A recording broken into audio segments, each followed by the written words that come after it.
So one of the biggest questions that we get asked as golf coaches, why do I slice the ball? So slicing the ball, one of the biggest things that we see where that comes from is the hand path, or what you might have heard it referred to as being over the top. So what does coming over the top mean? So we can see here's your typical example of someone who will slice the golf ball. We see their hands come up to the top, set them very high, this side of the elbow plane line. And then on the way down, the first move, bringing those hands well outside that elbow plane line there, with the hand very far away from the body. Club face open, coming across the ball there.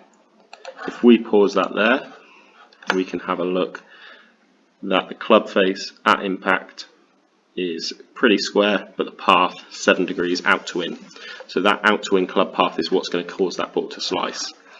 If we compare that with an average tour player, so your average tour player here in the blue, we can see here that in their swing, their hand are a lot closer to that plane line on the way back, a lot closer to it at the top there.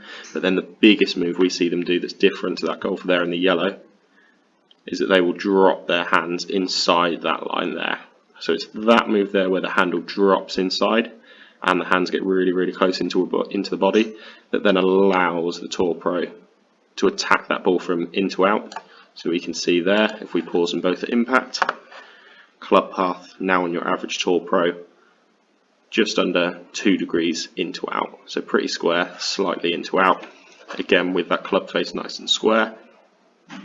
What that also means is that your average tour pro will get a lot more rotation, a lot more turn. If we put on the pelvis turn here and the rib cage turn, you can see this golfer here in the yellow on the left has only 11 degrees of rotation in his rib cage at impact, whereas your average tour pro's got double that at 22. And then pelvis rotation 16 degrees for the golfer who sliced the ball, as opposed to your average tour pro who's got 43. So a lot more rotation means a lot more power.